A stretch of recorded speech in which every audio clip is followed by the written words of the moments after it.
Next review up, the BXR-55 Battler, and you might be wondering where you need to go as far as perks on this weapon. This thing has it all. There's a lot to unpack here. There's a lot of perks to uncover. I'm going to go through each one, even the new ones, and talk about what they do.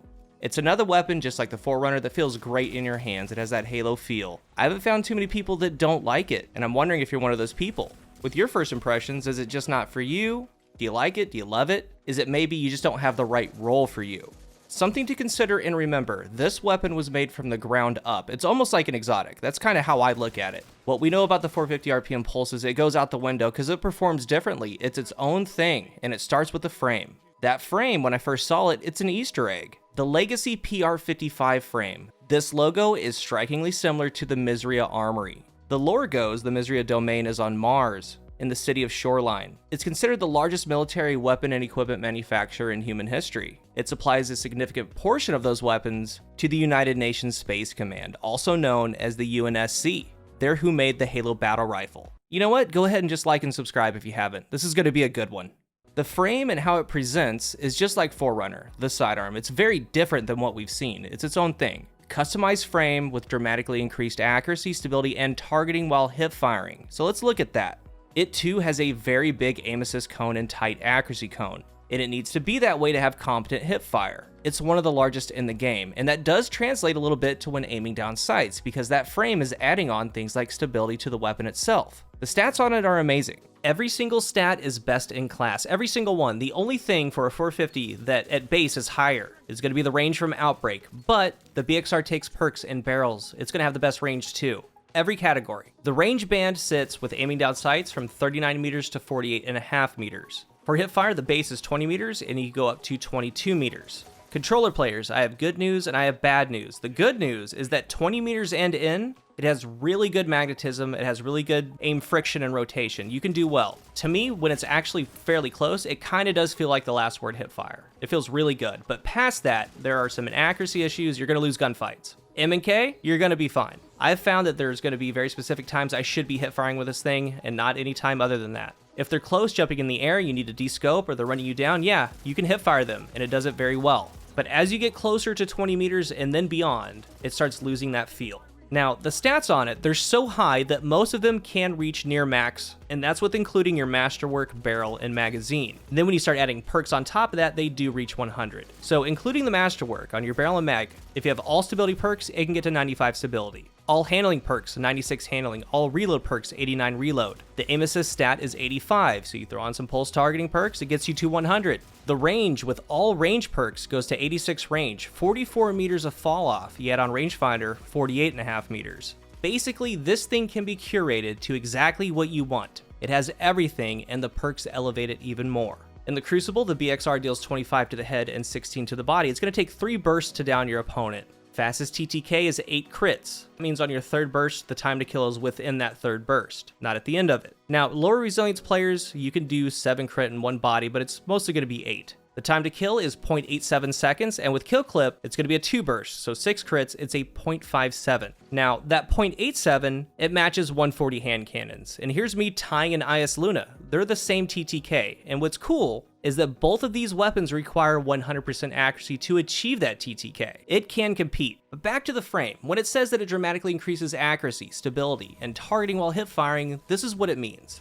They clamped it all down so it can work. The stats that it has, the base stats, help it a ton, but the frame does the rest of the way. It's important to know how this works and what it's doing for you because your perk selection somewhat depends on it. Each weapon has a representation of the hidden stats. The ones that we're going to be looking at are the aim assist cone and the accuracy cone, the bloom cone. The lines on a pulse are going to be your accuracy and the circles your aim assist. So when you jump, those lines expand, that's you losing accuracy, it expanding, blooming out while you're in the air. And there's an imaginary line around that T that your bullets can go anywhere in between. And this is actually really good and better than most weapons, but it's still inaccurate. So while firing, let's take a look at Chattering Bone. See how when you fire, that accuracy cone gets really wide, it expands, it gets massive, it's huge. The bullets can go anywhere inside of here. But with the frame on the BXR, see how much it expands out as you keep firing. It's way more accurate, like 3 times more accurate. And you're also going to be strafing and moving a little bit. There's going to be friction and magnetism going on with those bullets. It keeps it very clamped. And when the field of view is zoomed out, you can still see the Chattering Bone expanding.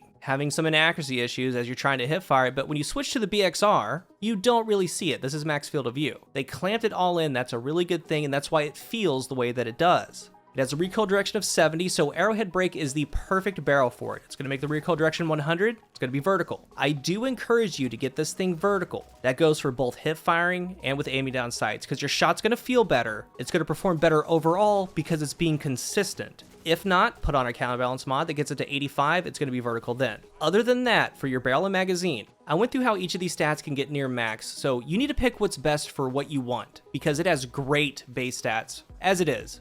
There's nothing lacking, and there's nothing you need to make up for. A lot of the times with these things, you try to pick up the slack, maybe a little bit more handling, more range, more stability, make it a little bit more well-rounded. Not with the BXR. It's about catering to how you want it to feel, maybe a little bit more stability, more range, maybe both, snappy handling. The magazine as well. It has both ricochet and accurized rounds, steady rounds. Stat it out how you want it to feel. There is no best option. The only option that matters is how you want it to feel.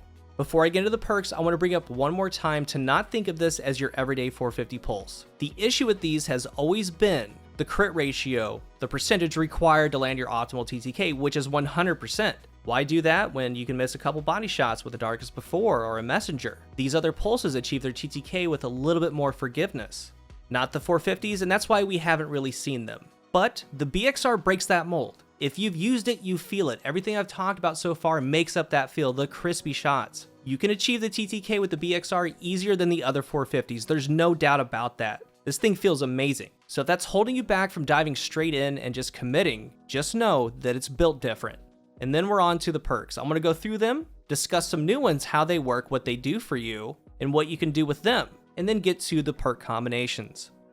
6 perks in each node. In node 1, Outlaw, a faster reload after a headshot. Killing Wind, after a kill, it lasts for 6 seconds. It can refresh on kills. You get plus 20 range, plus 50 mobility, plus 40 handling, and a 30% reduced aim down sights movement speed penalty. Autoloading holster. Demolitionist, a kill with a kinetic or power weapon gives 10% grenade energy per kill. Energy weapons is 20%, and with abilities being at a premium, Demolitionist to me has skyrocketed almost into that S tier category. It's never going to be a bad pick now. Snapshot, never a bad perk. Perpetual Motion, it's a new one. This weapon gains bonus stability, handling, and reload speed while the wielder is in motion. Think of this as the new Surplus. The perk is giving the same bonuses, but it's essentially for free. I rank it pretty high, and it's going to be a perk to look out for on any weapon, including a new stasis hand cannon that just came out. All you have to do is just be moving. There are 2 levels of activation. Level 1 is you have to be moving for 2 seconds and keep moving. You could be walking, sprinting, strafing side to side, even crouching. As long as you're moving, it's going to be up. But when you stop, it's going to go away. It's going to linger for like a quarter of a second. If you do a fast stop and go, it's going to stay up. Level 2 is 8 seconds later. It's going to say perpetual motion times 2. That is the max stack. So 10 total seconds to get to level 2. I don't have the actual numbers, but since this perk is very easy to proc, it is definitely less than what Surplus gives you. But especially at times 2, it is enough of a stat bump to feel a difference. And that to me is enough worthy for a slot on a weapon. This perk is going to perform better on some weapons than others to get really good results. The base reload from times 1 to times 2 is significant, and it just keeps getting better. When you start firing at times 2, that stability, you really feel it. The snappiness, you feel it. For the BXR,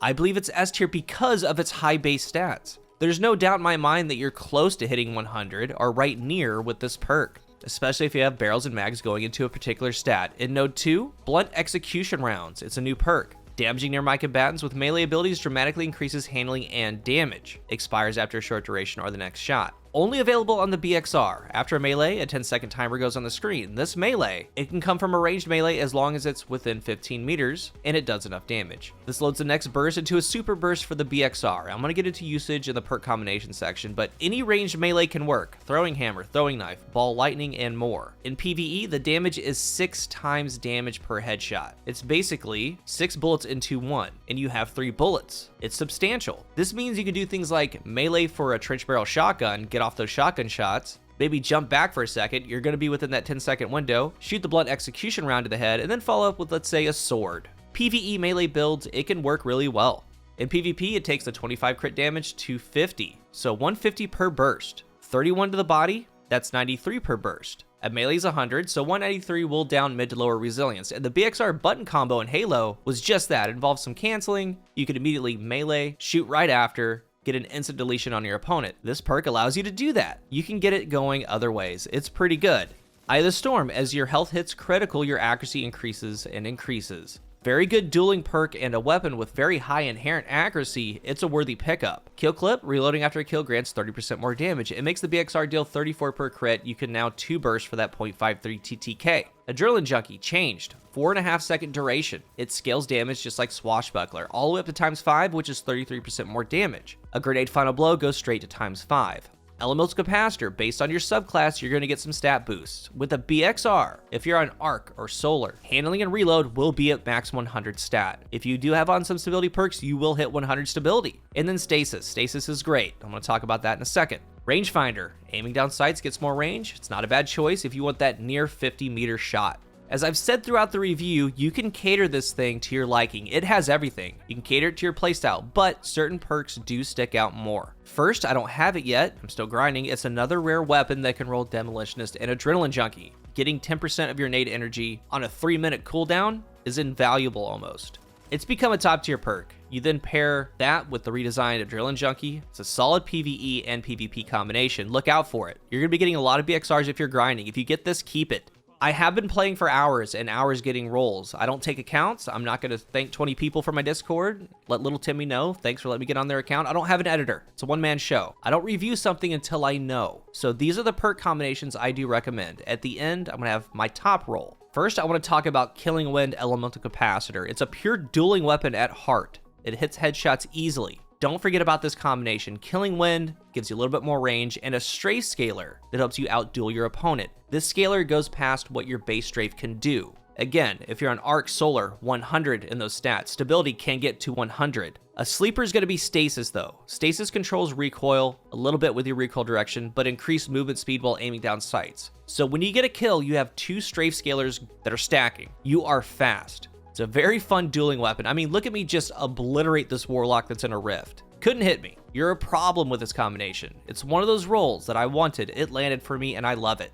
But that's just Stasis. It's going to work great on a Void subclass as well. Next, something involving blunt execution rounds. You can do cool things with it. In that first column, you can go a number of ways. To me, I'm loving Demolitionist because of what our abilities are doing on a game-to-game basis. But this perk would be great with Snapshot. It would be great with Motion or Killing Wind. To get this perk to work, you either need to have a heavy-centered melee subclass build or a ranged melee. My favorite way to get this going has been with Top Tree Arcstrider and the Assassin's Cowl. Now, you don't have to use the Cowl, but I love it. You want a slug shotgun. I went over this build previously a couple months ago. You're body shotting with a slug, using Deadly Reach from the Top Tree subclass to secure that melee final blow. And after that final blow, in my case, I go invisible. I have 10 seconds to find my next opponent to land that massive 150 headshot for a 2 burst. I've tried hammers, tried Celestial Fire, Heavy Knife. Top Tree Arcstrider is by far, to me, the best and most efficient way to get this perk going. It's been very good.